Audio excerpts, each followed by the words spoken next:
Hello, this is Keith. I'm with EveningsHadowsTarot.com. I do readings, and today I'm going to I'm going to tell you a story, something that happened to me that is interesting that I think you might find interesting. I have discussed it with a few friends, and they can't explain it. Each one of them has a theory. This has to do with my mother. My mother was a Choctaw Indian. My father had passed away, and we discovered after that my mother had cancer. And so I took care of my dad, helped take care of my dad, and he was sick for 10 years. Then when mother, right after that, she was sick, and we started taking her to the doctor, and there was a large city close to us, and they had a cancer center, and they started working with her. She was a wonderful person. She had decided she wouldn't take chemo. And the doctor came in and started talking to us, and he talked her into having the chemo, and she lived 7 more years. So I was very pleased that he had knowledge enough. He said, I can't get her well, but I can extend her life. And you know, it was a wonderful 7 years. It was wonderful to have her and to be a part of my life. I don't think I was ready to give her up. I don't think we are ever ready unless the person is suffering. And she wasn't suffering. She did take several rounds of chemo in those 7 years. I was going to say she took probably 4 rounds, and then she would get better and able to function and have friends, and life was wonderful. And we saw the end was near, and the hospice people came in, and they were from a nearby town. Our town didn't have a hospice service at that time, and this was about 45 miles from where we lived. And so they moved in. They said, you know, it's getting near the end, and we would like to put her in hospice when the time comes and help you. And I said, oh, I would appreciate it so much, because I didn't have any brothers or sisters to help me, and I only had a few friends that could help, but you know, they all worked, and I was working and taking care of her. So they put her in hospice, and they would come see her and check her and helped her a lot.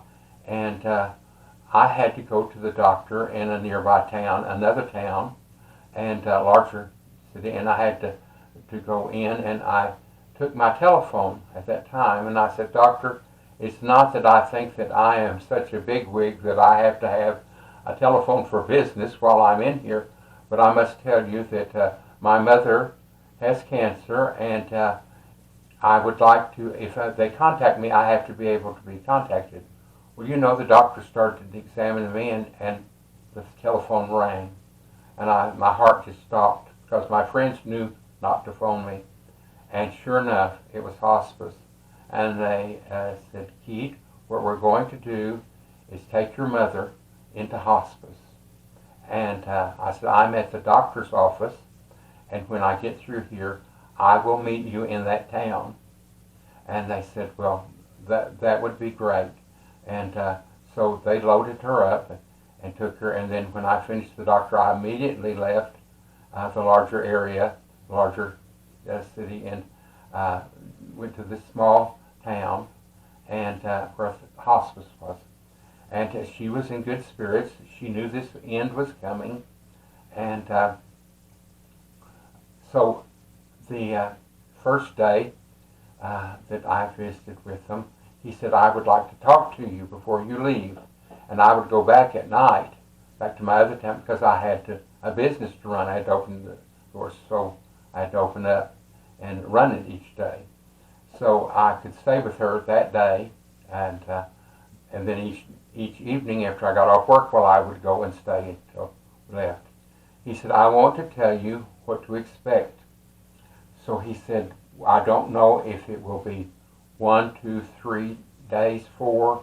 It could be up to 4 days. He said, she is going to pass away, and I want you to be prepared for it. And I said, I am, well, as you know, it's as prepared as you can get, because it's difficult to give up your parents at any age. And so he said, now, in the next few days, she'll be reporting to you about the friends that have come to see her. And I said, well, most of her friends have passed away. And he said, no, these are people from the other side. And I said, the people from the other side? I said, what do you mean they'll be coming to visit her? And he said, well, when a person gets in this stage of life, they're going to be passing over, and there are friends who have passed over, and they are going to come visit her and get her prepared for death. And I looked at him, and he was such a nice young man. I said, I just am not grasping this. And he said, you will. He said, they come across. He said, didn't they come across when your father passed away? And I said, he didn't mention it, but I said, he was in a coma at the end. And he said, they always come across. So he said, now you're going to have to let her go. And he said, are you prepared to let her go? And I said, well, I guess I'm prepared. And he said, then you need to tell her that that she has permission to leave you, that you can make it on your own, and that she can pass on. Well, I don't know how many people feel this way, but I'm telling you, it was difficult. So the next night, I came over after work, and we started visiting. And when I came out of there to leave, he said, did you tell her it's fine to go on? And I said, well, I'm telling you, I just couldn't seem to do it. I said, you know, I couldn't sit there and say goodbye. And I said, I don't know. I just feel real weak when it comes to this. And he said, do it tomorrow night. You need to let her go, and she needs to have your permission to pass on. I said, oh gosh, I'll do my best. So he said, what did you tell her tonight? And I said, well, Mom, it's time for me to leave, and I have to drive home. I will see you tomorrow. He said, see, you held on to her, didn't you? And I said, yeah, I did. And so the next night came. We visited, had a wonderful visit. It was just like she wasn't even sick, you know. And the time came, and I knew I had to tell her, but I could not do it. And when I got to the door, I said, Mom, I'll see you tomorrow. She said, okay. So I left, and he said, did you do it? And I said, no, I didn't get it done. And he said, you've got to tell her tomorrow. So the time came, and each night I would get to the door and I'd say, Mom, I'll see you tomorrow. So that night we got through visiting, and I went to the door, and as I left I said, goodbye, Mom. And I didn't say, I'll see you. She knew that was goodbye. So she passed away the next day. Her sister was with her, and she passed away. And so before this, one night she said, now you know my favorite song is Crazy by Patsy Cline. And I said, yeah, Mom, both of us love that song, don't we? She said, yes. And she said, I'd like you to play that at my funeral. I've made all the arrangements at my funeral, but I didn't tell them about the music. And I said, well, Mom, you know, I don't think the song Crazy would be appropriate at a funeral, maybe. And she said, well, it's my favorite song, and that's what I want played. And I said, can you think of another one that might be a little bit more appropriate? She said, why are you backing away from this? And I said, Mother, the Baptist in our small town will drive me out of town if I have them play Crazy at your funeral. They're going to say that's honky-tonk music. And Mother, they're not going to like it. And we're using the Baptist minister for your funeral. And I just don't think we can do it. She said, you have got to promise me you'll do it. Well, I said, Mother, what do you want? She said, I want Patsy Cline to sing. I said, Mother, Patsy Cline is dead. Well, I know she's dead, but you can play a record. And I said, well, okay. So the funeral came, and we didn't play Crazy. I can tell you. We didn't, because I'm telling you, in this small town, the Baptists would have driven me out of town or burned me at the stake. I'm telling you, they would not have put up with honky-tonk music, I don't think. Later, I said something about it, and someone said, well, I think it would have been okay since you wanted, but I didn't do it, and I know I promised her, but I thought, well, she's passed away, she won't know the difference, and so I didn't play that music. We played other music. So the next day, I have a good friend named Linda, and Linda and I were riding around, and I said, Linda, let's drive by the cemetery, and I know that the tombstone's there and everything, because she had already put it there for my dad, and it was going to pertain to both of them, and I had to have her name put on it.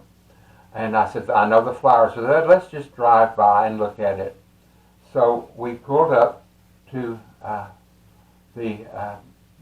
next to the grave was a road, and I could park right there, right beside it. And so we're looking, and she said, Linda said, Keith? And I said, yes.